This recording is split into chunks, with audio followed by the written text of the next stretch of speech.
Well, it's a great pleasure to welcome to What's Next Sabahat Kazi, who's the Global Head of ERM at Nihilent, who joins us all the way from Mumbai with a very interesting background, a man who reads a lot of books, which is very, very clear. Sabahat, it's great to have you with us, and welcome to What's Next. Before we start, can you just tell us a little bit about Nihilent? Who is Nihilent? And I hope I'm pronouncing you correctly. Sure, Aki. Thanks for having me, Aki. It's a pleasure to be on the show. As far as who we are is concerned, so we are a global consulting and services company. We use a human-centered approach to problem solving and change management. You'll see a lot of technology companies today, but I think one of the most important things to ensure that whatever product you're planning to implement, whatever solution you're developing is developed from the user in mind, from that perspective, or from the consumer's perspective. So we do a lot of work around that space. We have a footprint spanning 16 locations across the globe, a team of 2,500 people. And again, I've already talked about the uniqueness. It's the focus on the human side of technology. That's what we do. And if I were to break humanizing technology, I would say on the human side, there are a lot of things that we do. We have a lot of patents. For example, there's a patent called Policy D, which is a design thinking framework for product lifecycle management, for example. There's MCQ, which is a change management framework, and a lot of tools, for example, Emoscape, which is an emotional analytics platform. And we have been early movers in the design thinking space and now use it as a center of all our engagement that we have with our customers. On the technology side, we partner with the likes of SAP, Microsoft, AWS, Snowflake, among a host of others. And SAP itself is a very large practice within Nihilent. We have worked with more than 250 customers, done pioneering work on SAP S4HANA, for example, SAP BTP, including delivering the first S4HANA Cloud private edition implementation in the Asia Pacific Japan region. And now we also have the first few RISE with SAP customers in the APJ region. That's amazing stuff. Well, I mean, it's interesting you talk about the human side of change.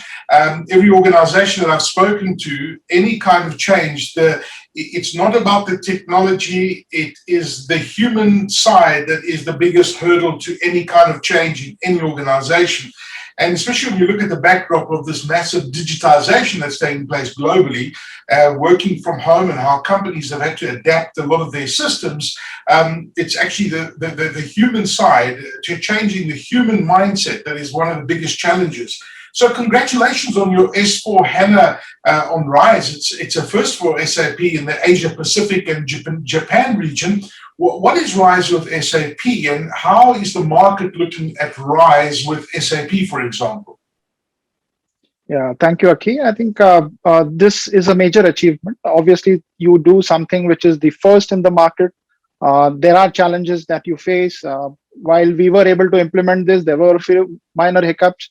But now we are very comfortable with the entire offering, especially the private edition of the S4HANA Cloud offering. Coming to what is RISE with SAP, I think while it is launched only in Jan of this year, what SAP has done is they have actually changed the game. They were always known as an ERP company, Aki.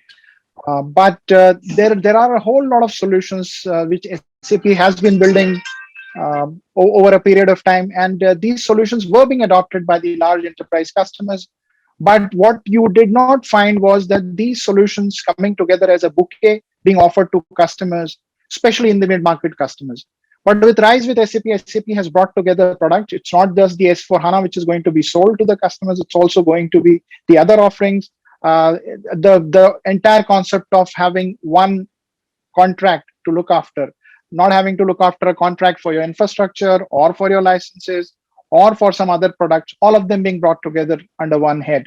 So I think this is a very good offering from a customer perspective. It gives them the roadmap to become an intelligent enterprise. Again, we have been hearing about the intelligent enterprise a lot, but now there is a roadmap. There's a very clear roadmap on how a customer can actually go on and become an intelligent enterprise. So I think that's one change with the RISE with SAP offering. Fantastic. We in fact, went live with one D2C customer in as short as 4 months' time. Because their solution is there, because we have been following an approach which is a templatized approach. So it makes it easier for the customer to see what they are going to get. It's all about WYSIWYG, right? If you get to see something, it's easier for you to adopt, to understand how the system is going to look in the future. So I think that's helping us shorten the timeline to actually go live and become productive. Well, I think that's very interesting. I mean, did you just say 4 months? Absolutely. How on earth did you manage to go? How on earth did you manage to go live in 4 months?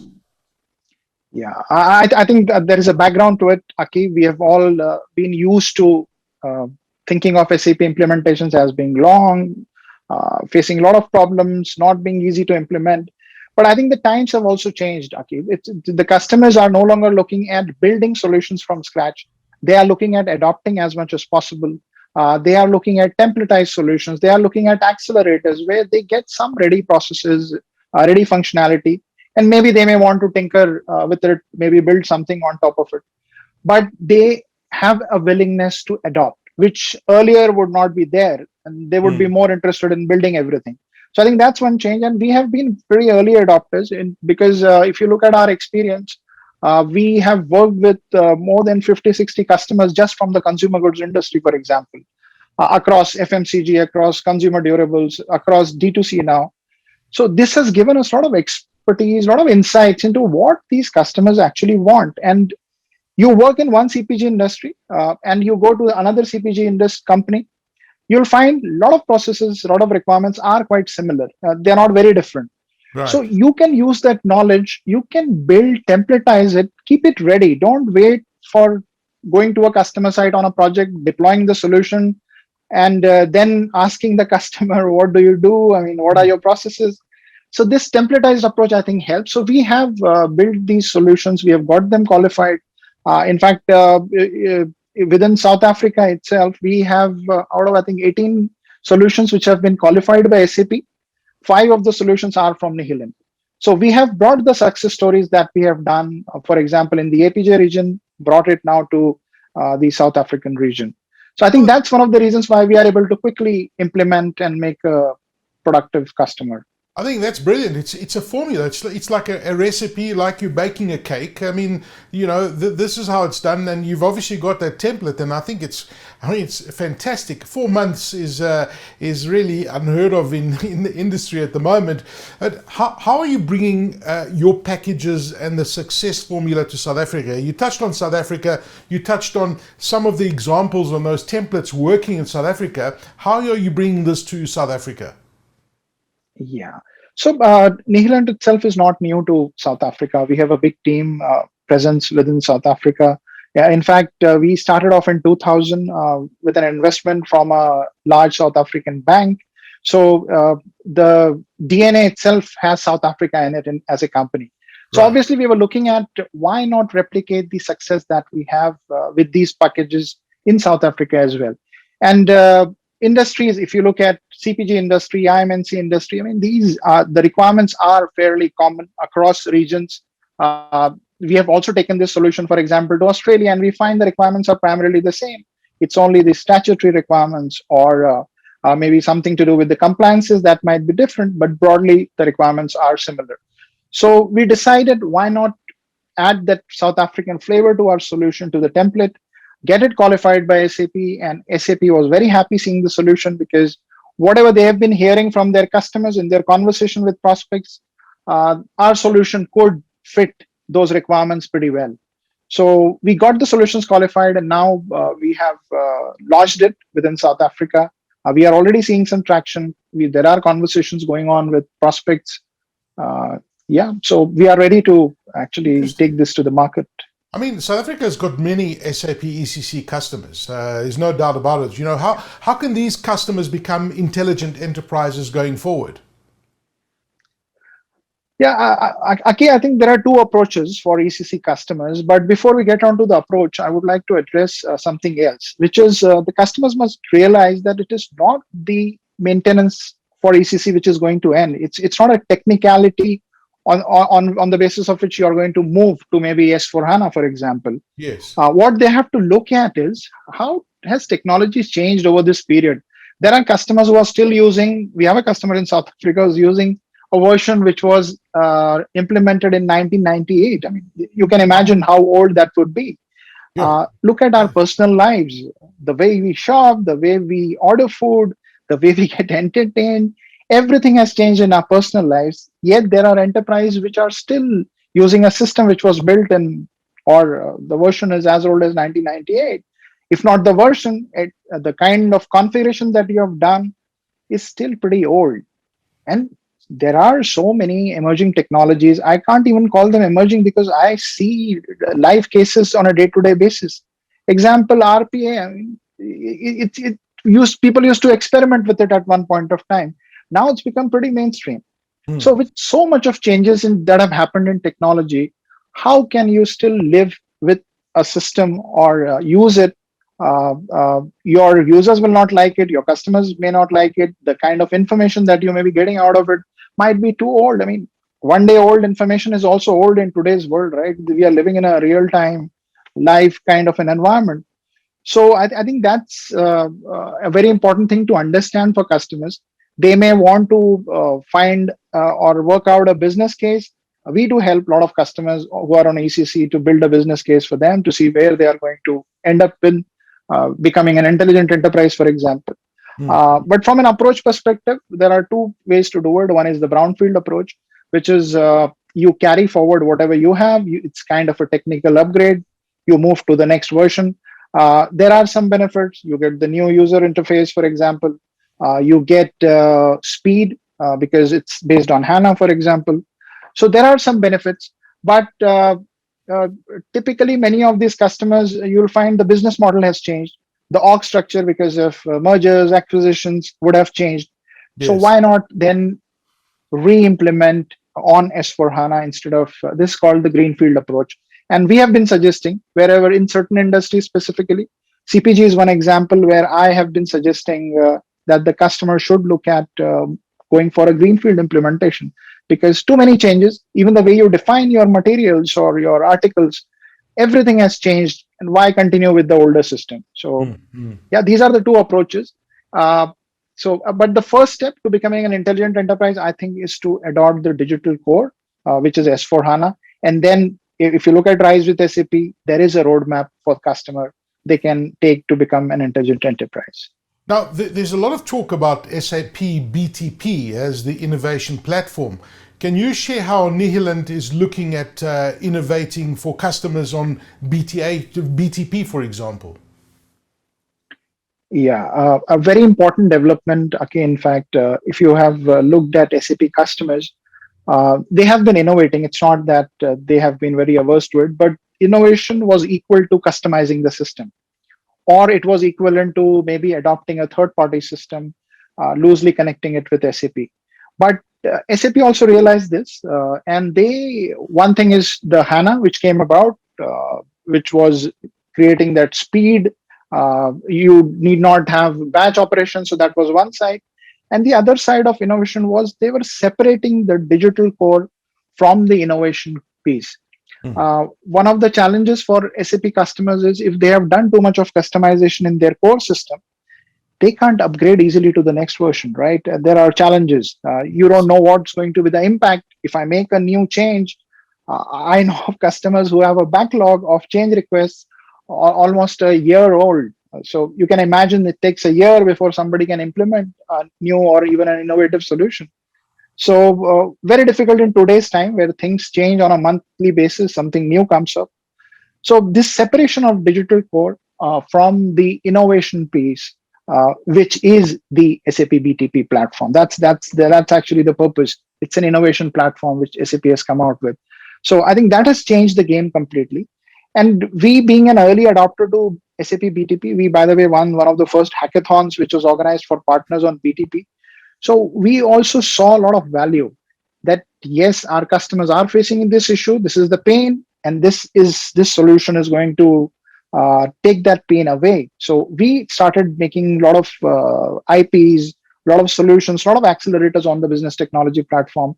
In fact, we have also got them listed on something called as the SAP Store, just like you have the App Store for your mobile.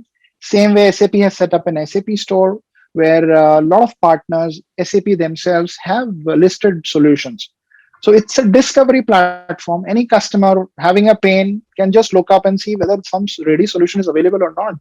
And we have listed two already. Another five are going to be listed on that SAP Store as well. There is one solution which we have developed for the cold chain, for example, to cover the entire transportation chain. It uses machine learning, it uses machine vision, it uses advanced analytics. All that is part of this solution. So I think this you'll see a massive increase in adoption, maybe 1, 2, 3 years down the line from SAP customers for BTP. Very interesting. Now, you've got a very interesting package called Intellizoom. I'm hearing a lot about it. What exactly is Intellizoom? And tell me a little bit about it, please. Yeah, so obviously we are all talking about intelligent enterprise. We have been getting these solutions qualified, Conzoom for the consumer goods. There is InZoom for the industrial machinery component. And a lot of other technologies, for example, BTP, we thought, why not incorporate BTP along with S4HANA?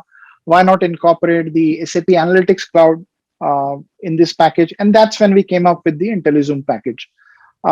We have seen that a lot of customers, for example, in the CPG industry, they are able to manage their internal processes, order to cash, procure to pay, but all that is inward looking, right? These are the processes my employees are doing on the system. But what about my customers, for example? Can my customers log in the orders? Today, it's a very inefficient process because the customer creates an order in his system, and then somebody at my sales employee probably creates the same order as a sales order in my system. It's a duplication of work. There are errors also which come about. So we created a solution called iDeal, which is for dealer management. So dealers can directly log in. It seamlessly connects with the S4 system. The order is created in one go, no chances of errors, nothing. If I want to cross-sell something, for example, to the dealer, because there are a lot of promotional schemes which go on, he's having visibility of those promotional schemes as well. So it's a win-win. He also, if the dealer also gets a full visibility of what's happening, whether the dispatches have happened to him or not, what is the status of he has made a payment, you have received it or not, things like that. So yes, makes the entire supply chain very smooth. I think that's the whole idea, to create a concept of an intelligent real-time supply chain. That's what Intellizoom is all about. It also takes care of your employees, for example, because while you take care of your processes, your scenarios, but what about your people? Are you only limiting people to just processing their payroll, or do you want to engage with them in a better way? SAP has a solution called Success Factors. We have plugged it in all together. It's in fact the only solution. I don't know if something has changed yesterday, but till yesterday, I can say this is the most comprehensive package available on as a SAP qualified solution in the world today. So covering everything, your customers, your internal processes through S4, your analytics, as well as your employees and people. Yeah. So that's the core message of Intellizoom. Sabahat, where do you see this going in the next 5 years? I mean, if you look at since the pandemic has started globally, there's been such an acceleration of digitization happening globally. Businesses are re-looking at the way they're handling all of their processes, as we've been talking and you've been highlighting. Where do you see the next 5 years going in this in the sphere and the backdrop of what we've been talking about? Yeah, I think a lot has already changed. It's no longer something that we are seeing into the future. We are already riding the future, is what I will say, Aki. I mentioned about the business model change. If you looked at digital transformation, what is it about? One of the core areas of digital transformation is change your business model. I have seen 800 companies create a different business model during the pandemic. It's a big number. 800 companies just creating a new business model, which is direct to consumer. They were earlier supplying through the distributors. Now they are supplying directly to consumer. Just one small change. RPA. I mean, a lot of people now say, oh, okay, fine. I don't have a person available today. What do I do? If I get an order from a customer, how do I process it? People are using RPA to convert that into an order system. From an insight perspective, you don't have the kind of atmosphere in the office. Most of the people are not even working from office, where you can exchange a lot of information. So people want to see the information in one place in a kind of a dashboard for their department, so they know how their department is doing or how the company is doing. So analytics again has increased. So I see a lot of things happening, and one trend I would say is kind of we call citizen data scientists, we call citizen developers. So I think a lot of business users are now going to create solutions for themselves going forward, and a lot of solutions coming up. There are low code, no code platforms, for example, which are coming up. I was reading there are now solutions which are going to predict what if a programmer or a developer is typing out the code. It will know, contextualize that this guy is trying to do this much, so automatically maybe 10-15 lines of code will get populated. So we are looking at a very different world going forward, Aki. I think that's what I will say. Very difficult to predict, but the direction is quite clear that more of automation is going to come. Absolutely fascinating and exciting and frightening at the same time. Sabahat Kazi, the Global Head of ERM at Nihilent, thank you for joining us on What's Next. We do appreciate your time. Thank you, Aki, for having me.